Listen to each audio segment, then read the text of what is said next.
ප්‍රාග්ධන සම්පාදනය.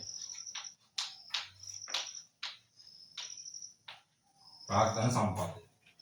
දැන් ප්‍රාග්ධනය සම්පාදනය කියලා අපි ප්‍රාග්ධන වත්කම් කියලා අපි ගත්තේ නිෂ්පාදන ආධාරක. අවුරුද්දකට වඩා වැඩි කාලයක් පවතින නිෂ්පාදන ආධාරක. අපේ කිය රජය ප්‍රාග්ධනය සම්පාදනය කරනවා කිව්වා පෞද්ගලික අංශේ ප්‍රාග්ධනය සම්පාදනය කරනවා. එතකොට මේ ප්‍රාග්ධනය සම්පාදනය කරන්නේ මොනවා හරහා? උදාහරණයක්. හැබැයි මුදල් ප්‍රාග්ධනය නෙවෙයි. මූර්ත වත්කම්. දීර්ඝකාලීන වත්කම් තමයි ප්‍රාග්ධනය කියලා අපි සඳහන් කරන්නේ.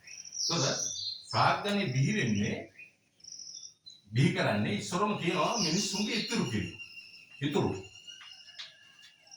කියන්නේ ගෙවල් වල මිනිස්සුන්ගේ පරිභෝජනය කරලා ඉතුරු වෙන සල්ලි වෙන්න පුළුවන්. ව්‍යාපාරිකයන්ගේ බෙදාගත්තේ නැති ලාභ සංචිත විදියට ඉතුරු වෙලා තියෙන බැංකු ගිණුම් වල තියෙන ශේෂ වෙන්න පුළුවන්. රජයේ අයවැයේ වර්තන ගිණුමේ ශේෂ වෙන්න පුළුවන්. ඉතුරු. මේවා තමයි ආයෝජනය. ඊට පස්සේ ප්‍රාග්ධනය බිහි. ප්‍රාග්ධනය බිහි වෙන්නේ ඉතුරුම් ආයෝජනය සහ තුලින් තමයි ප්‍රාග්ධනය බිහි වෙන්නේ. එතකොට මේ ඉතුරුම්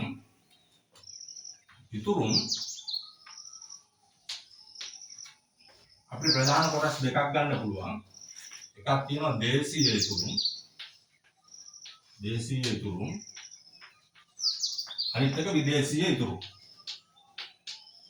දේශීය ඉතුරුම්.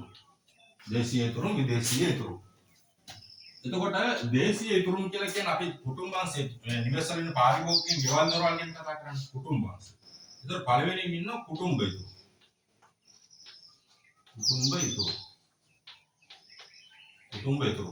දැන් මේ කුටුම්බ ඉතුරුම් කියලා කියන්නේ මිනිස්සුන්ට ආදායම් ලැබෙන ක්‍රම තියෙනවා. ඒ කියන්නේ සාධක වල හිමිකාරත්වයේ තියෙන කුටුම්බවලනේ. ගෙවල් ජීවත් වෙන මිනිස්සුන්ගේ ළඟ. ඒතර මේගොල්ලොන්ගේ භූමිය කුලියට දීලා ගන්න කුලී වෙන්න පුළුවන්. එහෙම නැත්නම් එයාලා ශ්‍රමය සපයලා ගන්න වැටුප් වෙන්න පුළුවන්. රයිට්. එහෙම නැත්නම් එයාලා තැම්පතු දාලා තිබිලවල හම්බ කරගන්න පොලී වෙන්න පුළුවන්. නැත්නම් කොටස් වල පොලේ ආයෝජනයට ලාභාංශ වෙන්න පුළුවන්. රයිට්. එහෙම නැත්නම් ලාභාංශ එහෙම නැත්නම් ලාභ වෙන්න පුළුවන්. ව්‍යාපාර කරලා මේ හැම දෙයක්ම එයාලගේ ආදායම. මේ ආදායමෙන් එයාලා පරිභෝජනය කරලා ඉතුරු වෙන මේ මුදල තමයි කුටුම්බ ඉතුරුම් විදියට ගන්න. right දෙවෙනි එක ව්‍යාපාරික ඉතුරු.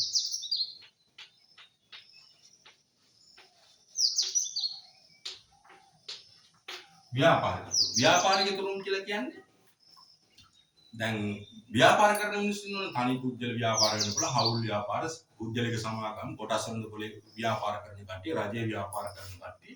මේ ව්‍යාපාර කරන අය ඒගොල්ලොන්ගේ ලැබෙන ලාභයෙන් කොටසක් යාළගේ මේ පුද්ගලික ප්‍රයෝජනෙට බෙදාගෙන ඉතුරු කොටස ව්‍යාපාරය තුළ ඉතුරු කරලා තියෙනවා බැංකු ගිණුම් වල.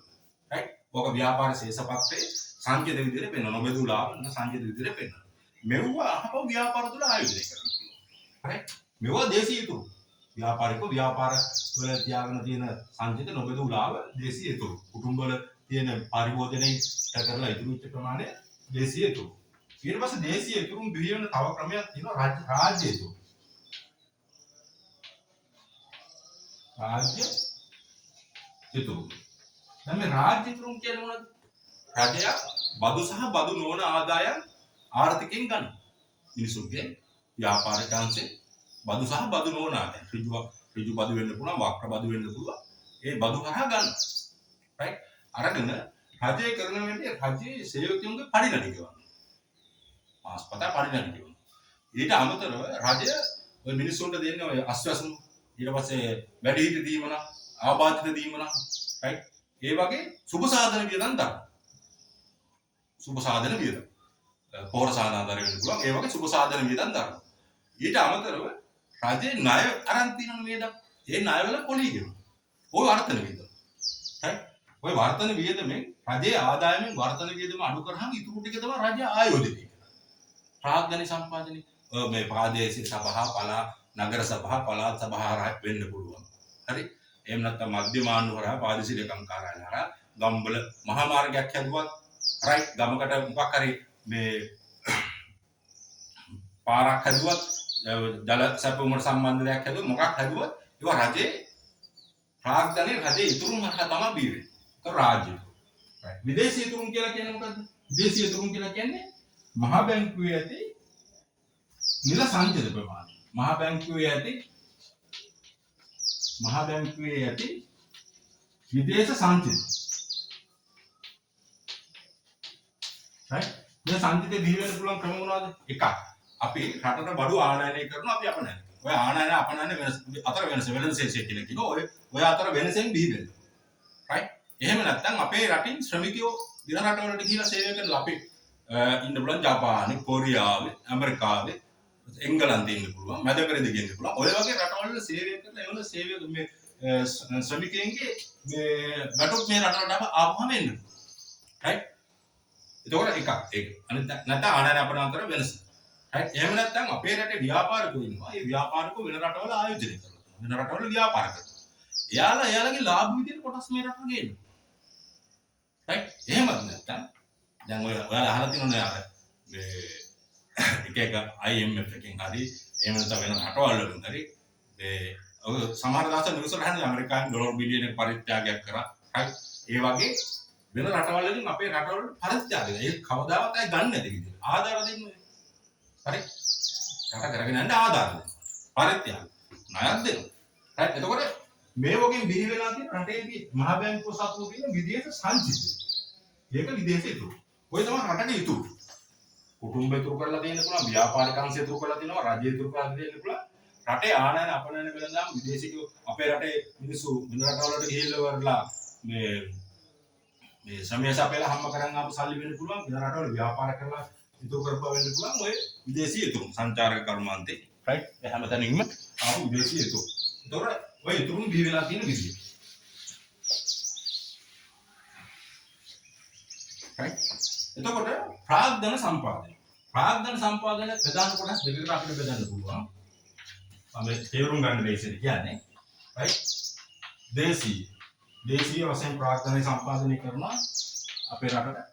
විදේශ වශයෙන් ප්‍රාග්ධන සම්පාදනය. දේශීය වශයෙන් ගත්තාම දේශීය ඍජු ආයෝගය. දේශීය ඍජු ආයෝජන. ඒ කියන්නේ දැන් ඔය ගමේ පොඩි කඩයක් පටන් ගත්තොත් right? එහෙම නැත්නම් සාමාන්‍ය හවුලේ ව්‍යාපාරයක් පටන් ගත්තොත්, එහෙම නැත්නම් පුජ්‍යලගේ සමාගමක් කරා ව්‍යාපාරයක් රෙජිස්ටර් කරලා පටන් ගත්තොත් right? ඔය දේශීය ඍජු ආයෝජන. right? දේශීය ඍජු ආයෝජන. පුජ්‍යලිකයි. ව්‍යාපාර පුජ්‍යලිකයි. දේශීය ඍජු ආයෝජන. දෙවෙනි එක දේශීය කලබ ආයෝජන. දේශීය කලබ ආයෝජන. කලබක් කියන්නේ මොකද්ද? මල් කලබක්. මල් කලබක් කියන්නේ මල් කලබේ මල් ගොඩක් තියෙනවා. කලබ. එතකොට දැන් ඔය මේ කොළඹ කොටස් වෙනදපොළ තියෙනවා. කොටස් වෙනදපොළේ නාමිකව කොටස් අගයන් හොඳට හුමාරු. මේ තුල ගිහිලා මිනිස්සුන්ට ආයෝජනය කරනවා. එක ව්‍යාපාරයක නෙවෙයි. ව්‍යාපාර 200කට වඩා වැඩි ප්‍රමාණයක් තියෙනවා. ඒ ව්‍යාපාර ඕන එක ගිහිල්ලා කොටස් ගන්න පුළුවන්. ව්‍යාපාර 10ක 20ක. ඉතුරු කිරීම වෙනකොට FD දානකට ඊළඟ ගන්න පුළුවන්. මේ තුනම ලාභාංශ ලැබෙනවා. ඒකත් ආයෝජනය. ඊට පස්සේ ඒවා ඒ ව්‍යාපාරවල ව්‍යාපාර කටයුතු වලින් ප්‍රාග්ධන සම්පාදනයේ යොමු කරනවා. right? දේශීය කලබ ආයෝජන. right? ඊට පස්සේ රජයේ ආයෝජන. රජයේ අද්දල් මහා සම්පාදනයේ රජයේ සියලුම ආයෝජන. විදේශ තුරුම් ප්‍රධාන කොටස් දෙකයි. විදේශ ඍජු ආයෝජන.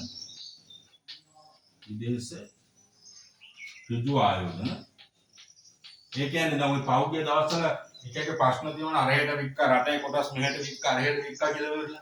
ඒ කියන්නේ වෙන රටවල් වල ඉන්න ව්‍යාපාරිකයන්ට අපේ රටේ ඉඩම් මිලදී ගන්නවා. ඉඩම් මිලදී අරගෙන එයාලගේ නමින් ව්‍යාපාර මේ රටේ පටන් ගන්නවා. අපේ රටවල උකට ගොඩාක් රෙස්ට්‍රික්ෂන් එක බැරියර්ස් දාලා තියෙනවා. මොකද මේ කියන්නේ රටේ ස්වාධීනත්වය ආරක්ෂා කර ගැනීම සහ ව්‍යාපාරික ප්‍රජාවේ ආරක්ෂාව උදෙසා කියලා තමයි කියන්නේ. නැත්නම් ඔය ඕස්ට්‍රේලියාව මැද පෙරදිග රටවල් වෙන රටවල් වල අපේ රටේ මිනිස්සුන්වත් ගිහලා ව්‍යාපාර කරන අවස්ථා වුණ තරම් තියෙනවා. ඊට පස්සේ විදේශ කලබ ආයෝජන.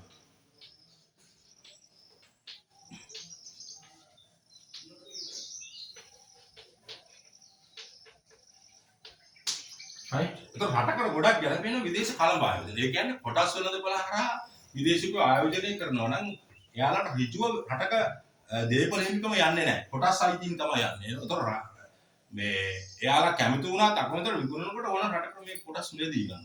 හැබැයි ඒ වගේම කොටස් වල දෙපලේ ව්‍යාපාර කරනකොට එයාලා ආයෝජනය කරන කොටස් මිල රුපියල් 100යි නම් කොටස් වල දෙපල කඩන් ගන්නකොට එයාලා රුපියල් 50ට වැටුනොත් එimhe එයාලා දේව සල්ලි ලැබුණොත් එයාලා රුපියල් 50ට විකුණලා යන්නේ.